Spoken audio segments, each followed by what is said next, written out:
Hello and welcome back to my YouTube channel, and in this video we are going to continue with our second chapter of political science, that is the key concept and issues since 1991 globalization. So आपण इथे थांबलेलो होतो. Do you no पार्टपासून आपल्याला start करायचं आहे, आणि जर तुम्ही आधीचे व्हिडिओ दोन बघितले नसाल तर ते नक्की बघा, बिकॉज त्याच्याने तुमचा बेसिक्स जे आहेत ते क्लिअर होतील. सो मी त्या व्हिडिओजची लिंक जी आहे ती डिस्क्रिप्शन बॉक्समध्ये देते, प्लेलिस्टची लिंक. सो तुम्ही ते व्हिडिओज नक्की बघा, कारण की त्या व्हिडिओजमध्ये मी डिटेल एक्सप्लेनेशन दिलं आहे की जे मी इथे रिपीट परत करू शकत नाही. So we will start with our topic. So आपण डू यू नो मध्ये बघूया. The general agreement on trade in service, that is GATS, is a treaty of the World Trade Organization that entered into force in 1995. The treaty was created to extend a multilateral trading system to service in the same way that the General Agreement on Tariffs and Trade provides such a system for merchandise trade. So जसं आता आपण बघतो की world trade organisation ही एक organisation आहे जी की trade control करते पूर्ण वर्ल्डचा. म्हणजे काही डिस्प्यूट्स असतील ट्रेड रिलेटेड, किंवा असे काही डिस्प्यूट असतील इंडिया, पाकिस्तान, चायना किंवा कोणत्याही रिझन्समुळे, मग ते लोक नेगोशिएट करतात आणि फ्री ट्रेडला ते लोक प्रमोट करतात. एक्झॅक्ट. आणि फ्री ट्रेड किंवा म्हणजे एका बाउंड्रीपर्यंत लिमिट नाही तर ऑल, कारण की आपण बघतो ग्लोबलायझेशन ही कॉन्सेप्ट आहे जी आपण रेफर करतो कशाशी, ग्लोबल विलेज. म्हणजे we refer that all world is a global village. Village म्हणजे एक गाव झालं आहे पूर्ण जग बिकॉज ऑफ ग्लोबलायझेशन. सो ही जी ऑर्गनायझेशन होती वर्ल्ड ट्रेड ऑर्गनायझेशन, ह्याच्या आधी एक आपण बोलू शकतो ॲग्रीमेंट होतं, general agreement on tariffs and trades, म्हणजेच गॅट्स. ही जी ॲग्रीमेंट आहे general agreement on tariffs and trade, ही एक साईन केलेली, ही एक मल्टीलॅटरल ट्रेडिंग सिस्टम, म्हणजे फक्त एका कंट्रीशी रिलेटेड नाही, म्हणजे खूप साऱ्या कंट्रीज जे आहेत ते ट्रेड करत होते. ती एक ट्रीटी होती जी खूप साऱ्या कंट्रीजला प्रमोट करत होती ट्रेड करण्यासाठी beyond its boundaries. So the general agreement on trade and service is the treaty of WTO. आणि ही जी नंतर हे WTO ऑर्गनायझेशन ही गॅटला रिप्लेस करते. आधी गॅट होतं general agreement and on tariffs and trade, आणि त्याच्यानंतर WTO फॉर्म झालेला त्याच्या रिप्लेसमध्ये. Okay, can say it was in GATT is substitute of WTO. Okay, then WTO ने एक ट्रीटी साईन केलेली, कोणती, general agreement on trade in services is a treaty. म्हणजे आधी आपण कमॉडिटीशी फक्त डील करत होतो, पण आता ट्रेड सर्व्हिसेसशी. फॉर एक्झाम्पल, आता सपोज एखादी कंपनी आहे जी आता सपोज युनायटेड स्टेट्सची आपण कंपनी बघा, कारण की तिकडे खूप इन्कम त्या लोकांना जास्त दिले जातात. पण एका आणि ती जी कंपनी आहे ती जर सपोज अकाउंट्स त्यांना जे अकाउंटंट वगैरे लागतात तर ते तिथे खूप एक्सपेन्सिव्ह आहे, त्यांना खूप कॉस्टली पडतं की एवढे सारे हायर करायला. मग ते लोक काय करतात की एका इंडियन कंपनीला बोलतात की तुम्ही आमचे अकाउंट्स जरा बघा, आणि कारण की इथे त्यांना स्वस्तामध्ये त्यांना लेबर भेटेल, स्वस्तामध्ये एम्प्लॉईज भेटते, ते पण चांगल्या क्वालिटीचं काम करणारे, ते पण म्हणजे सेम काम, फक्त त्यांना जो पगार जो इन्कम आहे तो डिफरंट द्यावा लागतो. त्यामुळे त्यांचा एक तिकडे फायदा होतो आणि इथे पण त्या लोकांना एम्प्लॉयमेंट मिळते. म्हणजे ही बोथ साईड्स, दोन्ही साईडनी हे एक फायदा आपण मानू शकतो. त्यामुळे हे जे सर्व्हिसेस आहेत ते पण आता प्रोव्हाइड करायला सुरुवात केलेली with the help of this agreement. So ह्याचा एक इयर लक्षात ठेवायचं, कधी ही ॲग्रीमेंट झाली, 1995मध्ये ती ॲग्रीमेंट एंटर झाली. It entered in to force in 1995. Okay, so next is the WTO agreement on trade related aspects of intellectual property rights, that is TRIPS, is an international treaty which sets down minimum standards for most forms of intellectual property regulation within all member countries of WTO. आता जे काही companies असतात ते खूप वेगळ्या एका देशात नाही तर भरपूर देशांमध्ये ते लोक इन्व्हेस्ट करतात, अँड नॉट नेसेसरी हे गव्हर्मेंटल कंपनी असतील किंवा काय, हे प्रायव्हेट सेक्टरचे असतात. जसं की आपण मॅकडॉनल्ड्स बघू शकतो. मॅकडॉनल्ड्स वर्ल्ड वाईड पूर्ण एक्सटेंडेड आहे, युनायटेड स्टेट्समध्ये आहे, इथे आहे आणि भरपूर इतर देशांमध्ये पण आहे. सो हे आता जर आपण बघू शकतो मॅकडॉनल्ड्स असं नाही की बर्गर दुसरी कोणती कंपनी मॅन्युफॅक्चर नाही करत वगैरे, पण त्यांचे जे एक स्टँडर्ड आहे तो इंटरनॅशनल स्टँडर्ड सेट झाला आहे, किंवा त्यांचे जे इंटेलेक्च्युअल प्रॉपर्टी, म्हणजे सपोज आपण हा लोगो बघू शकतो मॅकडॉनल्ड्सचा, हा लोगो दुसरा कोण चोरी करू शकत नाही. हा मॅकडॉनल्ड्सचा लोगो आहे आणि हा दुसरा कोण, हे आता इंटेलेक्च्युअल प्रॉपर्टी राईट्समध्ये. इवन ते ॲपल, जो आयफोनचं हे ॲपल आपण लोगो बघतो, हे दुसरं कोण कॉपी करू शकत नाही. So most of the times काय असतं, लोक जे असतात ती ब्रँड मागे पडतात. सपोज आता मॅकडॉनल्ड्स बर्गर तर दुसरीकडे पण मिळतो, पण जे काही म्हणजे जे काही कॉलेज गोईंग, स्कूल गोईंग जे काही यंग पॉप्युलेशन आहे, ते मोस्टली मग पार्टी वगैरे करायला ते लोक मॅकडॉनल्ड्समध्ये जातात. ते कशामागे, ब्रँड मागे ते लोक पडतात. So next is some of the things TRIPS deals with includes copyrights, geographical indications, industrial designs, integrated circuit, patents, trademarks etcetera. जसं की पेटंट म्हणजे सपोज तुम्ही काहीतरी एक आयडिया किंवा नवीन काहीतरी गोष्ट डिस्कवर केली आणि जर त्याला तुम्ही पेटंट केलं त्या गोष्टीला, मग ती दुसरी कोण कॉपी करू शकत नाही, त्याला आपण बोलतो पेटंट. आणि जर त्यांनी कॉपी केली तर तुम्हाला हेवीली त्याला पे करावं लागेल, जी आणि तुमच्यावर त्याच्याबद्दल काही लॉज आहेत त्या, म्हणजे त्या गोष्टींना प्रोटेक्ट करणारे, त्यामुळे तुमच्या वर गुन्हे देखील दाखल होऊ शकतात, तुम्ही ह्या गोष्टीला चोरलं. जसं की मी फर्स्ट व्हिडिओमध्ये सांगितलेलं की काही एक स्टोरी बॉलिवूडने हॉलिवूडकडनं कॉपी केली, हे कॉपीराईटमध्ये येतात गोष्टी. सपोज कोणत्या, आता जसं तुम्ही बघाल आयफोन, त्याचं जे मधलं बटन असतं ते सर्क्युलर असतं, असं दुसऱ्या कोणत्याच मोबाईल फोनमध्ये तुम्हाला सर्क्युलर बटन मिळणार नाही. त्यामुळे हे पेटंट गोष्ट आहे ॲपल आयफोनची. सो ती गोष्ट कोण कॉपी करू शकत नाही आणि करत देखील नाही. आणि जर तसं कोणत्या एका मोबाईल फोननी कॉपी करायचा प्रयत्न केला तर त्यांना पे करावा लागलेलं ॲपल आयफोनवाल्यांना. सो नेक्स्ट काय आहे, TRIPS also specifies the enforcement procedures, remedies and dispute resolution procedures. हां, म्हणजे ह्या लोकांमध्ये जर दोन कंपनी आहेत, सपोज एक इंडियन बेस्ड कंपनी आहे आणि बाहेरची, जसं की आपण मध्यंतरी बघितलेलं की टाटा आणि अजून एक बाहेरची एक कंपनी आहे, त्यांच्यामध्ये वाद झालेले. मग हे ज्या गोष्टी आहेत ते डिस्प्यूट सपोज रेझॉल्व करतात. ही जी ऑर्गनायझेशन आहे ती डिस्प्यूट्स रेझॉल्व करते.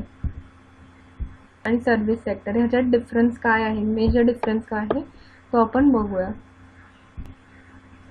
सो मल्टीनॅशनल कंपनीमध्ये आपल्याकडे भरपूर एक्झाम्पल्स आहेत. इंडियन MNC म्हणजे so a multinational company is a company that is operating in several countries but that has one home country from where it controls all its businesses. Some Indian multinational companies like Bajaj, Dabur, Aditya Birla, ONGC, Amul, Godrej, Wipro. आता जसं की Tata, Reliance हे पण multinational companies आहेत. L&T ह्यांचे जर तुम्ही suppose गुगलवर सर्च करून बघा टाटा किंवा रिलायन्सचे हेडक्वार्टर्स, तर ते मुंबईमध्ये दाखवतात, बिकॉज दे आर मल्टीनॅशनल. ह्यांची एक होम कंट्री आहे जिथून ते लोक त्यांचे बिझनेसेस ऑपरेट करतात. ह्याला आपण बोलतो multinational company. So most of the या कंट्रीजचे जे कंपनीजचे जे हेडक्वार्टर आहेत ते मोस्टली मुंबईमध्येच असतात, because Mumbai is an economic hub. So next is the transnational corporations are a type of multinational corporation.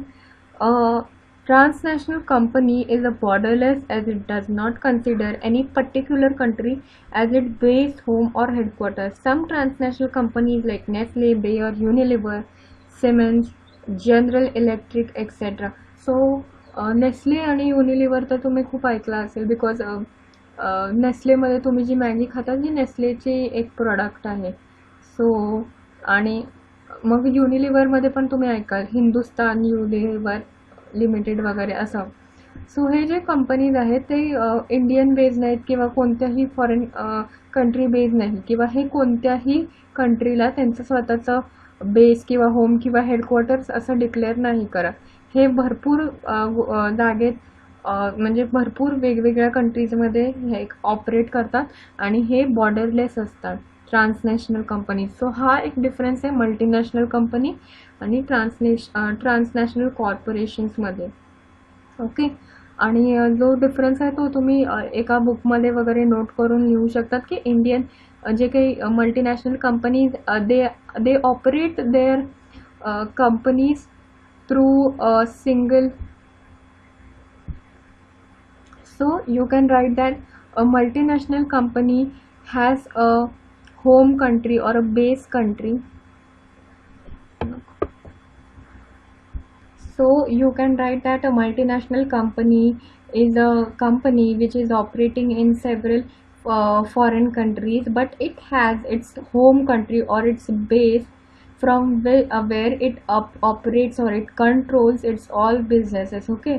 आणि हे ट्रान्सनॅशनल कॉर्पोरेशन्सबद्दल पण तुम्ही लिहू शकता. It is transnational company is borderless and it does not consider any particular country as its base, home or headquarters. आणि त्यांचे काही examples म्हणजे त्याच्याने तुम्हाला लक्षात सुद्धा राहील. सो हे तुम्ही कुठेतरी नोट करा. नेक्स्ट आहे service sector. The service sector is the third of the 3 traditional economic sectors. The first is the primary sector, which covers areas like farming, mining, fishing, etc. And the second is the manufacturing sector. Service sector provides various services like catering, housekeeping, security, etc. So हे तुम्ही लहानपणापासून वाचत आलाय service sector. मग service सेक्टरमध्ये 3 प्रकार असतात की ती प्रायमरी, सेकंडरी सर्व्हिस प्रोव्हायडर असतात आणि टर्शरी सर्व्हिस प्रोव्हायडर. आता प्रायमरीमध्ये कोण येतं, जे काही मॅन्युफॅक्चर करतात, मॅन्युफॅक्चर नाही, जे काही प्रोड्यूस करतात, जसे की फार्मर क्रॉप प्रोड्यूस करतात, कॉटन क्रॉप प्रोड्यूस करतात, किंवा इतर काही फार्मिंगचे गोष्टी प्रोड्यूस करतात. सेकंडरीमध्ये आता हा प्रायमरी कॉटन प्रोड्युसर आहे, तर सेकंडरी तो त्याचा मॅन्युफॅक्चर करणार टी शर्टमध्ये, किंवा जे काही तुम्ही कॉटनपासून गोष्टी वेगळ्या मॅन्युफॅक्चर करतात ते, त्याला आपण सेकंडरी जो असतो तो मॅन्युफॅक्चरर असतो. आणि जो विकतो तर जो टर्शरीमध्ये येतो म्हणजे service sector, tertiary sector. Okay. So tertiary सेक्टरमध्ये भरपूर गोष्टी येतात, जसं की हाऊसकीपिंग आलं, टीचिंग आलं, डॉक्टर आलं, आणि असे भरपूर गोष्टी आहेत. सो प्रायमरीमध्ये काय आलं, फार्मिंग, मायनिंग, फिशिंग. आता सेकंडरीमध्ये काय येईल, मॅन्युफॅक्चरिंग किंवा मायनिंगमधलं जर तुम्हाला सपोज डायमंड्स भेटत असतील तर ते प्रॉपर शेपमध्ये देणं, आणि जे डायमंड्स तुम्हाला विकतात, जसं की वेगळे डायमंड विकणारे कंपनीज आहेत, मग ते येणार तुमच्या टर्शरी सेक्टरमध्ये. So we will start with this point. Point number 3, rise of transnational companies. Until the 1990s, the government had a lot of control on the economic sector. There was a limited scope for the private sector. Globalization has changed the situation. We have seen the growth of the private companies. Companies that used to operate within the nation started operating in foreign land. They became multinational company. Today we also see the growth of transnational companies. This development is mainly in the private sector. How does this affect the common person? So आता तुम्ही बघा, जसं की मी तुम्हाला मगाशी सांगितलं ट्रान्सनॅशनल कंपनीचा Nestle example. So Nestle जी तुम्ही मॅगी खातात ती नेस्ले कंपनीची आहे. सो ही एक ट्रान्सनॅशनल कंपनी आहे. सो जेव्हा तुम्ही असं एक प्रोडक्ट विकतात तर ते आता तुम्ही जसं की बघू शकतात, मॅगी ही प्रोडक्टची खूप मोनोपोली आहे मार्केटमध्ये. जितकी मॅगी पॉप्युलर आहे इन्स्टंट नूडल्समध्ये, तशी इन्स्टंट नूडल्स दुसरे पॉप्युलर नाही. So what we can say, how does this affect the common person? कारण की ऑलमोस्ट खूप खप असतो या गोष्टीचा. सो 1990sच्या आधी आपण असले काही प्रोडक्ट आपण इंडियन मार्केटमध्ये बघितले नव्हते का? कारण की तेव्हा आपल्याकडे पॉलिसीज नव्हत्या. जसं की मी LPGची जी पॉलिसी सांगितलेली लास्ट व्हिडिओमध्ये की लिबरलायझेशन, प्रायव्हेटायझेशन अँड ग्लोबलायझेशन. पण या गोष्टी आपण करतो, लिबरलायझेशन, प्रायव्हेटायझेशन, ग्लोबलायझेशन, पण आपली जी इकॉनॉमी आहे ती मुळात आपली मिक्स इकॉनॉमी आहे. म्हणजे प्रायव्हेट सेक्टरच्या पण ज्या चांगल्या गोष्टी आहेत त्या ह्याच्यात असतात, पब्लिक सेक्टरच्या सुद्धा चांगल्या गोष्टी ज्या आहेत त्या आपण घेतो.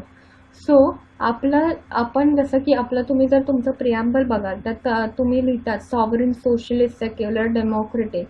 सॉव्हरीन म्हणजे जेव्हा खूप मोठ्या प्रमाणात फॉरेन कंट्रीजमधनं आपल्या कंट्रीमध्ये इन्व्हेस्टमेंट होते, तेव्हा काही स्कॉलर्सचं असं म्हणणं आहे की हे एक थ्रेट आहे आपल्या इंडियाच्या सॉव्हर्निटीला. पण असं काहीच लोकांचं म्हणणं आहे, कारण की इट इज म्हणजे तुम्ही हिस्ट्रीमध्ये पण पाहत आलात, the country which is economically strong operates or the one who is rich operates or orders the poor. म्हणजे जे श्रीमंत आहे ते पुअर जे कंट्रीज आहेत त्यांच्यावर डॉमिनेट करतात. तर आपली कंट्री ही जी आहे ती डेव्हलपिंग कंट्री आहे. आणि दुसरी गोष्ट म्हणजे हे इंडिया हे एक खूप मोठं मार्केट आहे. त्यामुळे मोस्ट ऑफ द जे काही नेशन्स आहेत, इतर देश आहेत, ती खूप मोठ्या प्रमाणे इंडियामध्ये इन्व्हेस्टमेंट करू इच्छितात, कारण की इथे खूप आपण बोलू शकतो की खूप पॉप्युलेशन असल्यामुळे, चायनामध्ये असो इंडियामध्ये असो, त्यामुळे त्या लोकांना खूप प्रॉफिट देखील मिळतं. मग जसं की तुम्ही इवन कॉस्मेटिक्समध्ये पण बघू शकता, जसं की ते लोक बोलतात मेबले न्यूयॉर्क, म्हणजे हे प्रोडक्ट आहे न्यूयॉर्कचं.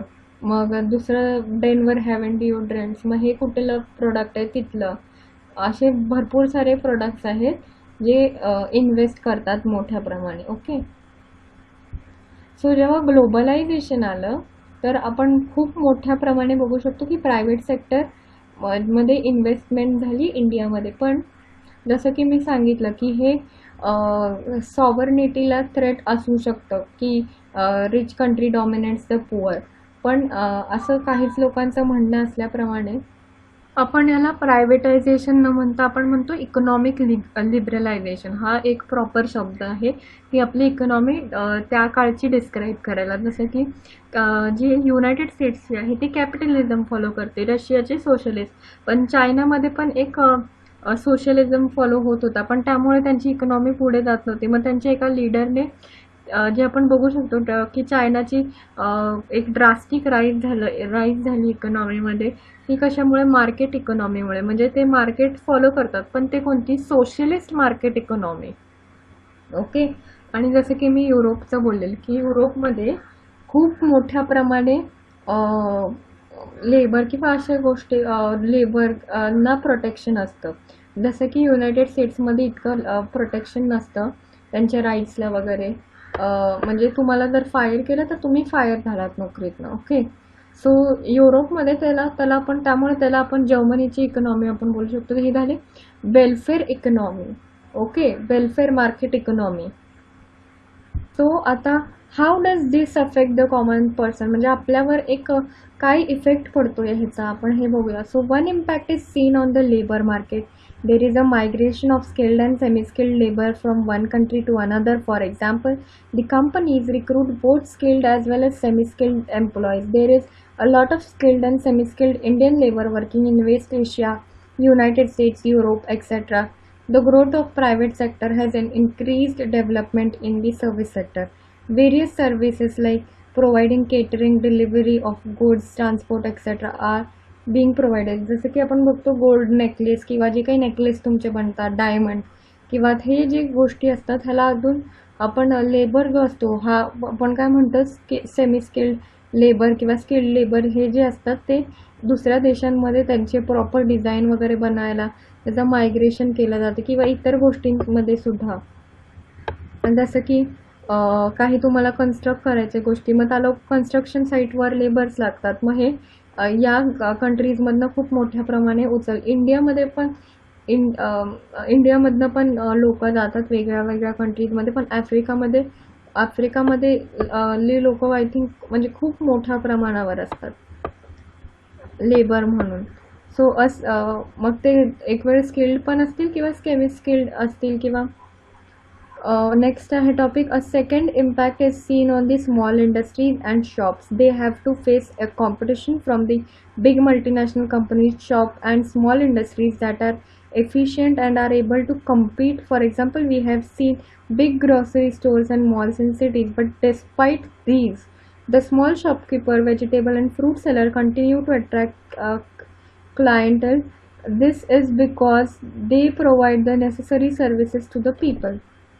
सो दुसरा इम्पॉर्टंट ॲस्पेक्ट आहे, जेव्हा तुमचं ग्लोबलायझेशन होतं तेव्हा जे काही लोकल इंडस्ट्रीज असतात, आता आपण जे काही स्पीच ऐकलं प्राईम मिनिस्टरचं, त्याच्यात त्यांनी स्टेट केलं की एक प्रकारे की जे दुसरे, आता सपोज चायनाने इंडियामध्ये खूप सॅच्युरेशन, म्हणजे चायना खूप विकते प्रोडक्ट्स आपल्या इंडियामध्ये. सो हे एक मार्केट सॅच्युरेशन झालं. मग जेव्हा तुमचे असे ब्रँड्स एस्टॅब्लिश होतात, मग तुम्ही त्या मोनोपोलीमध्ये जे लोकल लोक असतात, नेटिव्ह जे असतात, त्यांना कॉम्पिटिशन खूप पडतं. जसं की नवीनच तुम्ही काहीतरी सुरू कराल, so it is not possible की म्हणजे तुम्हाला इतकंच सक्सेस मिळेल का, कारण की ती ऑलरेडी सॅच्युरेटेड असतं मार्केट, ऑलरेडी मोनोपोली असते मार्केटमध्ये. जसं की आपण बघू शकतो की एअरटेल, आयडिया वगैरे हे सर्व जे हे आहेत नेटवर्कवाले सिम कार्ड्स वगैरे, त्याचे खूप सॅच्युरेशन आहे नेटवर्कमध्ये, फील्डमध्ये. मग नंतर रिलायन्स आला. आता ही तरी पण आपण बोलू शकतो की खूप मोठी इंडस्ट्री आहे रिलायन्स इंडस्ट्री. मग त्यांनी जिओ लॉन्च केलं. मग सॅच्युरेटेड म्हणजे कॉम्पिटिशन असलेल्या मार्केटमध्ये त्यांनी एक हळूहळू मोनोपोली क्रिएट केली. तसं जे काही नवीन नवीन जे काही म्हणजे नुकतेच आपले इस्टॅब्लिश करण्याचा प्रयत्न करतात, सो त्यांना इतकं पॉसिबल नाही, कारण की रिलायन्स ही ऑलरेडी एक एस्टॅब्लिश्ड इंडस्ट्री आहे. पण तरी पण तुम्ही एक बघू शकता, जर तुम्ही जे काही छोट्या मोठ्या गोष्टी घेतात ते अजून पण तुम्ही आपल्या लोकल जो असतो, सपोज शॉप असतं, तिथूनच घेतात. सपोज तुम्ही कुठे ऊस वगैरे जाल, तुम्ही बघाल घ्याल, तर तेच ऊस तुम्हाला एक इंडस्ट्रीमध्ये म्हणजे मॉलमध्ये वगैरे भेटतं रिलायन्सच्या वगैरे, तर त्याच्यामध्ये तो खूपच जास्त किमतीला असतो तेवढाच ह्याचा, पण ते प्रॉपर मॅन्युफॅक्चर करून त्याला चांगलं प्रेझेंटेबल दिसतं, अशा प्रकारे ठेवलं जातं. त्यामुळे तरीही मोस्ट ऑफ द इंडियन्स अशा काही गोष्टी आहेत, जसं की व्हेजिटेबल्स वगैरे, ते घ्यायला मॉलमध्ये जात नाहीत, तर ते आपले लोकल जे सेलर्स असतात त्यांच्याकडनंच विकत घेतात. सो हे एक आपला एक प्लस पॉईंट आपण म्हणू शकतो. A third impact is that agricultural sector. Today farmers are able to sell their goods directly to the companies. Multinational companies have brought in a new technology and opened up market for Indian agricultural products. For example, Indian export marine products, meat, rice, spices, cotton, fresh fruits and vegetables, sugar, coffee, groundnut, cashews, etc. So आपला जो suppose एक example द्यायचं झालं की आंबा, आता समर season आहे, आंबा खूप मोठ्या प्रमाणात एक्सपोर्ट केला जातो बाहेरच्या कंट्रीजमध्ये, आपल्या म्हणजे आपल्या देशातून. सो आता सपोज युरोपमध्ये आता जो तुम्ही आंबा खातात तो काहीच नाही, पण जो एक्सपोर्ट केला जातो तो खूप चांगल्या क्वालिटीचा, तो खूप चांगल्या दर्जाचा आंबा असतो, तो बाहेर एक्सपोर्ट केला जातो. का? कारण की बाहेरचे कंट्रीज आहेत त्यांची इकॉनॉमी फार स्ट्रॉंग आहे. युरोपचा जर तुम्ही देश बघाल तर युरोपची इकॉनॉमी फार स्ट्रॉंग आहे, आणि जर त्यांना तुम्ही कोणताही माल असा खायला दिला तर ते तुमचं विकत घेणार नाही. त्यांना चांगल्याच क्वालिटीचा ते लोक माल असेल तरच ते लोक त्यांच्या देशामध्ये मागवतात. ओके, आणि त्यामुळे त्यांना तगडी जे युरोजमध्ये ते लोक आपल्याला पे करतात. त्यामुळे त्यांना खूप चांगल्या प्रतीचा जे काही आपण प्रोडक्ट्स असतो ते विकतो डायरेक्टली दुसऱ्या देशांमधल्या कंपनीजला. ओके, सो इथे एक क्वेश्चन दिलाय, what do you think, can the cooperative movement of India be an answer to the domination of multinational and transnational company?